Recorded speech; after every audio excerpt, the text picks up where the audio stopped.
ខ្ញុំមុនដំបូងស្ពឹកបាតជើងស្ពឹកហើយដូចវាបាត់ទៅវិញទៅដល់ឯងអញ្ចឹងណា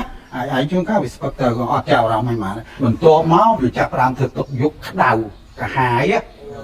បាត់ជើងកាហាយហ្នឹងកាហាយឈៀបធ្វើឲ្យយើងដេកអត់លក់ណាអញ្ចឹងយើងស្វែកដាក់ពេញកាឡាស្វែកអីទៅបាទស្វែកវាអត់មានចលនាវាធូរបន្តិចទៅវិញបាទគឺសាប់ឃើញផ្សព្វផ្សាយហ្នឹងខ្ញុំតាក់ទងជាវទៅខ្ញុំជាវ4ប្រអប់ជំងឺស្ពឹកបាតជើងនិងកាហាយហ្នឹងក៏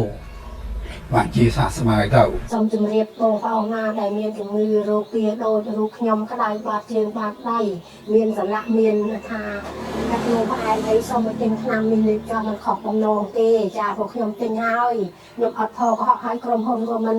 មកបញ្ចេះឲ្យខ្ញុំនិយាយរឿងនេះដែរខ្ញុំនិយាយដោយខ្លួនខ្ញុំធေါ်អាត្មាព្រះនាមញ៉ាំសគុលសូមជម្រាបញោមទាំងអស់ដែលមានរោគដូចអាត្មាហ្នឹងអាចប្រើថ្នាំនេះបានញោមណាវីហូបនេះកាលមិនទាន់បានប្រើថ្នាំនេះអាត្មាមាន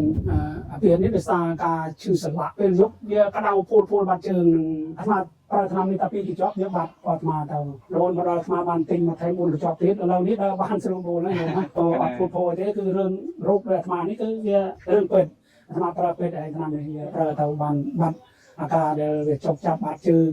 វាឈឺដូចតែយើងអុជភ្លើងឈៀបហ្នឹងគឺបាត់ហើយ